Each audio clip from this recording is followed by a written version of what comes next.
네, 반갑습니다, 여러분. 오늘 제 발제는 제가 주어진 시간이 한 20분 정도인데요.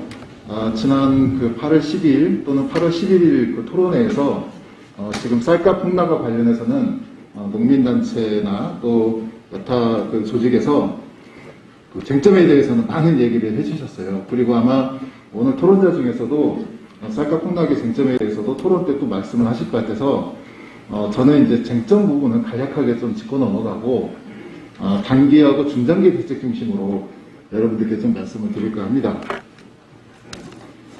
네, 제가 발표 순서는 이런 순서로 진행하도록 하겠습니다. 지금 올해 6월 기준해서 소비자 물가 상승률이 그 전년 동기 대비 약 6% 정도 물가가 상승을 했습니다. 근데 이제 이에 비해서 쌀값은 바닥 모르는지 모르고 계속 폭락을 하고 있죠. 사실상 비정상적인 현상이 벌어지고 있는 겁니다. 농민들 같은 경우에는 올해 유류값 상승 등으로 인해서 원자재값 상승 등으로 인해서 비료값도 폭등하고 각종 농자재값도 많이 폭등을 했어요. 물가 상승률을 훨씬 뛰어넘는 원자재값 상승이 있었죠. 이런 상황에서 당장에 이제 올해 쌀 수확을 앞두고 있는데 이 바닥으로 떨어진 쌀값은 언제쯤 이게 반등을 할지 예상을 못하는 아주 불안한 이런 상황이고, 그런 상황이기 때문에 농민들이 들판에서 논을 갈아엎고 아스팔트에서 나락을 쏟으면서 투쟁을 하고 계신 겁니다. 지금까지 정부 대책은 또 추가적인 대책은 나오지 않았었습니다. 다만 지난 10월 달에 11월 11일 날 첫 대책이 발표가 됐죠. 그래서 수확기 쌀 수급 안정대책이라고 발표를 했는데 공공비축 및 35만 톤 매입 이외에 어떤 그 쌀시장 안전대책에 대한 추가적인 구체적인 내용이 나오지 않았었죠. 그리고 두 번째는 11월 15일 날 생산량 발표를 하면서 한 27만 톤 정도가 초과 생산이 됐다라고 얘기는 했습니다. 그렇지만 이때도 시장 격리를 얼마나 할 건지를 발표하지 않았었죠. 그러다가 작년 12월 28일 날 1차 시장 격리를 발표를 했습니다. 이것도 작년에 그 민주당에서 당정 협의를 통해서 정부를 압박하고 시장 격리를 결정을 한 겁니다. 그리고는 이제 4월 27일 날 2차, 7월 1일 날 3차 시장 격리를 발표를 했습니다만은 여전히 쌀값 폭락은 멈추지 않고 있는 상황입니다. 자, 이렇게 이제 쌀값이 계속적으로 폭락하고 있는 상황은 정부가 시장 격리를 함으로 인해서 시장에 주는 시점의 적절성, 그러니까 다시 말씀드리면 시장 격리 조치가 너무 늦었다라고 하는 것, 그 다음에 시장 격리 조치에도 남아있는 민간의 재고 등의 문제에서 발생을 한다고 말씀드릴 수가 있겠습니다. 잘 아시겠지만 너무 뒤늦은 시장 격리가 이루어졌죠. 이로 인해서 쌀 유통을 통해서 운영비와 이윤을 추구해야 되는 민간 주체가 이 재고 부담이라든가 또는 추가 격리 요구 및 의향 등에 대한 이런 파악을 정부가 제대로 하고 충분한 양을 재빠르게 격리 조치를 했어야 되는데 그렇게 되지 못했다. 그래서 양곡관리법 개정 취지하고 규정을 어겼다라고 하는 비판을 받고도 있습니다. 그리고 두 번째는 시장경리 물량의 가격 문제입니다. 양곡관리법이나 시행령, 그 다음에 규정 등을 보면 아무리 종합을 해봐도 이 가격은 공공비축에 준해서 하는, 그래서 공공비축이 가격으로 하는 것처럼 우리가 이해를 할 수밖에 없습니다. 물론 시장 가격이라고 하는 내용도 있지만 공공비축비도 사실상 따져놓고 보면은 시장 가격에 보관료라든지 기타 플러스 알파를 붙여서 공공비축 가격을 결정을 하게 됩니다. 그런데 이 정부가 지금 추진했던 방식은 최저가 역공매 방식으로 했단 말이죠. 그래서 이를 두고 양곡관리법을 분석한 하승수 변호사께서는 농식품부 장관의 재량권을 일탈양용했다는 비판을 지난 8월 17일 날 토론회 때 했었었죠. 그리고 우리 농민들이 이제 주장하는 바를 저희 연구진이 한번 정리를 해봤는데, 이 시장격리 시 이제 최저가 입찰 방식으로 공공비축미 가격으로 최저가 입찰 방식으로 했는데, 이걸 만약에 공공비축미 가격으로 설정했을 경우 비교를 한번 해봤어요. 그랬더니 각각의 1차, 2차, 3차의 낙찰 총액과 그 다음에 매입 예산을 빼보니까 전체가 한 1719억 정도가 우리 농민들이 손실을 본 거나 마찬가지예요. 공공비축 가격으로 안 했기 때문에. 근데 농식품부 입장은 뭐냐면 시장격리사를 수요와 공급이 만나서 결정하는 공개입찰 가격이 시장 가격으로 보기에 문제가 없다. 이렇게 이제 담당 그 공무원이 얘기를 했어요. 근데 이게 맞나요? 시장 가격으로 보기에 문제가 없다. 최저가 입찰 방식이 시장 가격인가요? 그것은 시장 외국 가격이에요. 그러니까 쌀 가격이 하락하는 추세이기 때문에 입찰에 참여한 업체들이 추가 손실 방지를 위해서 낮은 가격을 쓰는 수밖에 없다는 거죠. 그 당시 시장 가격은 입찰 가격보다는 더 높은데 왜 그걸 낮게 써내야 되는 그런 것들 정부에서 요구를 해서 시장 격리를 했느냐 하는 것이 이제 의문이 들 수밖에 없는 거죠. 그래서 일각에서는 일부러 쌀값을 낮추는 거 아니냐, 의도적으로 이런 비판도 있었던 거죠. 그리고 이제 세 번째는 생산자 단체진과의 합의의 충실성입니다. 양곡관리법에는 양곡수급안정위원회 관련 사항이 규정이 되어 있고, 쌀 생산자 단체 대표 등과 협의해서 10월 15일까지 수급안전 대책을 수립 공표해야 된다고 이렇게 되어 있습니다. 근데 작년에 정부가 개최한 양곡수급관리위원회는 지난 10월 8일 1차밖에 개최를 안 했어요. 그리고 제가 관련 단체에 물어보니 협의를 한 거 아니고 참여한 사람들의 의견만 이렇게 듣는 수준이었다. 그리고 모 의원실에서 양곡수급관리위원회, 수급안정위원회 회의록을 요청을 했는데 회의록도 없다고 그래요. 양곡수급안정위원회가 도대체 어떤 이상을 가지고 또 어떻게 내실있게 이루어지겠는가라고 우리가 의문을 할 수밖에 없는 거죠. 회의록도 없고 그냥 의견만 들어보는 정도로 하면 그게 뭘 협의라고 말씀을 드릴 수가 있겠습니까? 단순히 규정에 있는 것처럼 논의 수준으로 낮춰서 되게 형식적인 절차만 밟은 거 아니냐, 이렇게 이제 오해를 받기가 쉽다라는 것이죠. 자, 그래서 이제 이 시사점으로는 첫 번째는 시장 가격 회복을 위한 단기적 신호가 필요하다라는 것과, 두 번째는 쌀 농가의 손실, 그러니까 그동안의 손실, 또 추가적인 손실을 막기 위해서 정부의 조치가 필요하다는 겁니다. 저희가 이제 이 여주 농민조직에서 이제 대략 초안을 작성한 것을 이제 저희들이 조금 다듬어서 계산을 해봤더니, 작년 생산량을 이제 20kg 전국으로 환산을 하니까 1억 한 9,410만 포예요. 이게 포당 평균 하락 금액은 작년 11월부터 올해 7월까지의 평균 하락 금액입니다. 요걸 이제 곱해봤더니 쌀값 하락 총 손실 금액이 1조 2,900억이더라. 이 정도로 우리 농민들이 사실은 쌀 가격 손실을 보고 있었던 거죠. 그리고 세 번째는 지금 쌀값 폭락이 그동안에 없었다가 21년도에 생긴 건 아니잖아요. 역대 4, 5년 주기로 반복되었어요, 쌀값 폭락이. 그런데 이런 상황에서 정부는 이제 재배 면적 조정 외에 그러니까 재배면적 조정이라고 하는 것은 최근에 이제 얘기가 많이 나오고 있는 분진미, 장려하는 이 정책, 이거 외에 별다른 중장기 쌀 정책에 관한 언급이 없어요.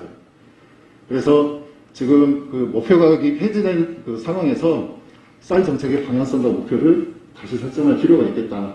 그 방향의 전제는 수익 개방을 전제로 한 쌀 정책이 아니라 기후위기, 식량위기 시대에 국가적 대응 관점에서 자금력과 생산 기반 유지를 위한 중장기 대책까지 우리가 마련을 해야 된다라는 것입니다. 그리고 지금 이제 전략작물 재배에 대해서 농식품부가 아주 역점을 두고 이제 추진하고 있는데요. 전략작물 재배 등에 관련해서도 민간 공동의 논의와 대응이 필요하다고 봅니다. 역대 타작물 재배 사업을 했잖아요. 타작물 재배 사업.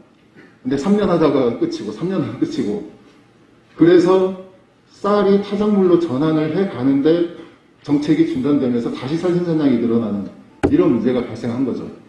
그게 이제 뭐 예산 문제도 있겠습니다만은 국가 정책적으로 이제 그 양곡에 적정한 자금률을 유지하고 쌀 생산을 저점 생산으로 맞추기 위해서는 충분히 정부 전체 차원에서 이것을 설득을 하고 강제할 수 있는 뭔가 노력이 필요하고, 그 대통령의 관심을 가져야 되는 거죠. 저는 윤석열 대통령이 식량주권 실현하겠다고 하는데 당장 이 문제부터 관심을 가져야 한다고 생각합니다. 여기에도 여러 가지 논점이 있지만, 예를 들어 지금 그 전략작물 재배하는데 가장 농민들이 관심 갖는 것은 직불금을 도대체 지금 얼마 줄 거냐. 우리가 쌀 재배에서 얻는 수익만큼 완전히 100%는 아니더라도 가깝게 보존을 해줄 거냐 하는 문제에 관심이 많죠. 근데 지금 밀, 보리, 조사료에다가 일반 쌀이나 타작물을 재배할 때는 헥타르당 50만원, 그 다음에 타작물하고 콩, 그 다음에 분질밀을 했을 때는 헥타르당 100만원, 그 다음에 밀, 조사료나 콩 또는 밀, 조사료에다가 가루쌀을 분질밀을 재배했을 때는 헥타르당 250만원, 이렇게 아마 책정을 한 것 같아요. 근데 참고로 지금 경기도는 그 밀 자급률 제고를 위해서 밀 재배 농가에 헥타르당 400만 원을 주고 있는 사업을 실시를 하고 있어요. 물론 경기도는 밀 재배가 많은 지역이 아니기 때문에 그만큼을 인원수가 많지 않기 때문에 그 정도 액수를 책정했다 이렇게 얘기를 할 수 있지만, 근거 없이 책정한 게 아니잖아요. 어느 정도가 되어야 이 쌀 재배 농가가 밀까지 함께해서 밀 자급률을 높이고 할 수 있을 것인가, 이 그 생산비나 이게 소득까지 고려해서 계산한 거라고 저는 생각하거든요. 그래서 저는 이 부분, 이러한 그 헥타르당 직불금을 산정한 것이 적절한가의 문제에 대해서는 우리가 또 다른 논쟁거리가 될 수 있기 때문에 추가적으로 논의가 필요하다고 생각합니다. 그렇기 때문에 민간이 공동으로 논의를 하고 사회적 합의를 통해서 정책을 마련해야 된다. 실패하지 않으려면 그렇게 해야 되겠죠. 네, 그래서 저희는 단기적 과제를 몇 개 설정을 해봤습니다. 첫 번째는 21년산 재고미 추가 시장격리 추진입니다. 그 4차 격리를 얘기를 하는 거죠. 지난 8월 17일 자료에도 그렇고 오늘 토론 자료에도 그렇지만 농식품부 자료에 의하면 7월 말 기준 농협 재고가 약 한 41만 톤 정도 된다고 그랬어요. 그래서 전년 동기 24만 톤보다 17만 톤이 많다, 이렇게 이제 적시를 해놓고 있습니다. 지난 8월 17일 때도 농식품부에서 여기에다가 민간의 재고 물량까지도 파악을 해보겠다, 이렇게 말씀하셨어요. 근데 이제 민간의 재고 물량이 얼마인지는 아직 발표를 안 하셨어요. 거기에 따라서 사실 조치가 들어가야 되는 거죠. 그래서 아직 민간 재고 물량까지 포함한 물량이 발표가 안 됐기 때문에 저희는 최소 17만 톤 이상 추가적인 시장 격리가 좀 필요하지 않느냐, 이렇게 보고 있습니다.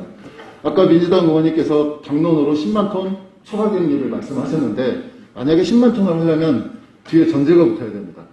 올해 9.15 작황조사 이후에 초과 생산량이 발생을 하면 선제적으로 충분한 물량을 22년산 신곡에 대해서 격리를 해야 된다. 그리고 공공비층이 그 매입 물량도 충분해야 된다. 물론 이제 농식품부 자료에 보면 작년 35만 톤에서 올해는 45만 톤 매입하겠다, 이렇게 말씀하셨는데, 그게 이제 작황조사 결과를 보고 초과 생산량이 어느 정도인지를 가늠을 해서 지금 폭락세에서 감등을 할 수 있는 적절한 물량이, 또 적절한 그 공공유치 매입량과 방법, 시기, 이런 것들을 잘 따져놓고 해야 될 것 같습니다. 그리고 세 번째는 법 제도적 허점이 드러난 양곡관리법 개정입니다. 그래서 저희들이 이제 이번 그 쌀값 폭락을 계기로 해서 또 윤석열 정부가 식량 주권을 국정 과제로 삼은 이상 중장기적으로 식량 주권 실현을 위한 새로운 법 제도에 대한 논의가 필요하다고 생각합니다. 그러나 지금은 당장에 쌀값이 너무 폭락해서 쌀값을 정상화시키기 위한 노력이 함께 해야 되기 때문에 단기적으로 쌀 수급 및 가격을 안정시키고 쌀 시장 경제 실효성을 강화하기 위한 양곡관리법 개정이 필요하다. 이게 양곡관리법이 앞에서도 말씀하셨지만 이제 임의 조항으로 되어 있다 보니까 그걸 이제 정부가 시행령으로서 이걸 이제 입맛에 맞게 이제 조절을 해버리는 거예요. 그러니까 이제 자꾸 이런 현상이 나타나는 겁니다. 그래서 다들 아시겠지만 지금 5명의 국회의원께서 양곡관리법 개정안을 이렇게 발의를 하셨어요. 그래서 발의를 하셨는데 일단 전체적인 개정안에 대해서 동의는 하나 몇 가지 추가적으로 좀 보태는 걸 고려할 필요가 있겠다라는 생각이 듭니다. 그러니까 예를 들어 공공비축미 가격은 현행 가격 결정 방식으로 운영할 수 있어요. 그런데 자꾸 논쟁이 되는 추가적인 예입 있지 않습니까? 이른바 시장경리 물량에 대해서 가격을 어떤 기준으로 하느냐. 그동안 정부가 역대적으로 이제 시장경리한 가격을 보면은 공공비축미 가격으로 매입한 경우도 많아요. 그리고 시장경리한 가격으로도 시장 가격으로 경리한 그 사례도 몇 개 있습니다. 도대체 어떤 기준으로 이걸 하는지를 저희들한테 속 시원하게 알려주지를 않아요. 그래서 자꾸 논쟁이 되기 때문에 가격 안정에 매입하는 경우에는 별도의 가격 선정 절차를 마련할 필요도 있겠다는 생각이 듭니다. 아니면 공공비축미 가격으로 아예 통일을 시키든지 이렇게 해야 될 것 같습니다. 그래서 저희는 이제 좀 구체적으로 가격 안정을 위한 매입 시에 시장에 충분한 신호를 줘야 되기 때문에 최근 5년간 이것도 이런 방식도 이제 정부가 잘 쓰는 방법이에요. 5년간 시장 가격의 최고 가격과 최저 가격을 제외한 절단 평균 가격을 기준으로 해서 의원님들 중에 이제 그 양곡관리법 개정안에 이성곤 의원을 비롯한 두 분이 가격 기준을 또 법의 개정안으로 넣었거든요. 그래서 물가 인상률과 생산비를 반영한 수준으로 정한다고 하는 이런 명시적 문구가 삽입이 돼야 이런 어떤 가격 기준으로 매입을 할 거냐라고 하는 논쟁이 사그라들 것 같습니다. 그리고 나중에 공공비축미 가격 결정도 향후 이런 방식으로 한번 논의를 해보자 하는 것이 필요하다. 그리고 두 번째 양곡관리법 개정 방향은 앞에서 말씀드린 이제 거버넌스 구성과 심의 의결에 관한 사항을 법안에 명시하자 이겁니다. 그래서 양곡관리법에는 협의라고 되어 있고 관련 규정에는 논의라고 되어 있는데 협의하고 논의는 뜻이 달라요. 의미가 달라요. 그래서 저는 협의의 의미를 제대로 살리기 위해서는 양곡수급안정위원회 심의의결 권한을 갖도록 법 개정이 필요하다. 양곡관리법은 양곡의 수급 안정, 그 다음에 이 적정 가격을 유지하기 위한 법 취지가 있는 거예요. 이게 뭐 때문에 그러냐면 식량 안보 때문에 그런 겁니다. 그렇기 때문에 농민들이 참여하고 농민들이 계속 양곡 농사를 지을 수 있는 동기부여를 해줘야 되는 거예요. 그런 의미에서 저는 심의 의결 권한을 갖도록 법 개정이 필요하다는 거고요. 세 번째는 식량 안보 목적력 공공비축 확대, 공공비축 가격 결정 방식의 중장기 쌀 정책과 개선과 연계해서 양곡관리법을 추가적으로 개정할 사항에 대해서 우리가 정기국회 안에 추가적인 논의를 벌이자. 물론 이것은 조금 논의의 여지가 더 있습니다. 이번에 양곡관리법 개정안을 국회에서 논의할 때 개정할 수 있는 내용을 싹 몰아놓고 얘기해보자. 이렇게 할 수도 있고 일단 지금은 단기적으로 쌀값을 반대시켜야 되는 단기 대책에 더 초점을 맞추자. 여기에 맞는 개정안을 하고 중장기 과제는 조금 더 이 정국국회 안에 논의를 해보자. 뭐 이렇게 이제 결정할 수 있지만 이 부분은 우리가 추가적으로 조금 더 협의를 해볼 수도 있을 것 같습니다. 그리고 이제 중장기 과제인데요. 첫 번째는 정부 공공비축량 확대입니다. 뭐 다 아시는 얘기겠지만 지금 현재 정부의 공공비축량 규모는 연간 소비량의 17에서 18%. 그러니까 국민 2개월 소비량. 그리고 2개월 소비량입니다. 그리고 여기에 수입사라고 애터, 이 R이 하나가 빠졌네요. 애터는 이제 아세안 내 한중의 쌀 비출 협정을 통해 가지고 이 나라들끼리 서로 이제 긴급시에 지원하는 물량이죠. 이 물량을 포함한 정부 양곡 적정 재고량이 약 80만 정도 돼요. 연간 40만 톤씩. 그래서 회전 비축이죠. 그래서 전년에 한 것은 이제 올해 이제 매입을 하면 전년 것을 이제 방출하는 게 회전 비축 방식인 거죠. 이제 80만 톤 정도인데 저는 앞에서도 잠깐 언급을 드렸습니다만은 식량위기 기후위기 시대에 식량 안보 목적, 공공비축 확대에 대한 전향적 방안을 논의를 해서 비축량을 확대했으면 좋겠다는 생각입니다. 우리나라는 이 식량위기에 대응하는 법령과 제도 체계가 완벽하지 않아요. 없습니다. 이게 식량 안보 목적으로 비축을 확대하는 것은 법령으로 만들어져야 WTO에서 양해를 얻을 수 있는 거예요. 각 나라에서도 양해를 얻을 수 있고. 그래서 그런 게 없기 때문에 그런 것도 이제 법령을 정비를 하는데 일단은 가능한 범위 내에서 최대한 그 비축량을 확대를 하는데 예로 120만 톤 정도를 제시를 한 연구도 있습니다. 그러니까 한반도 식량안보재단이라고 하는 데서 2019년도에 이제 연구 책자를 하나 낸 게 있는데요.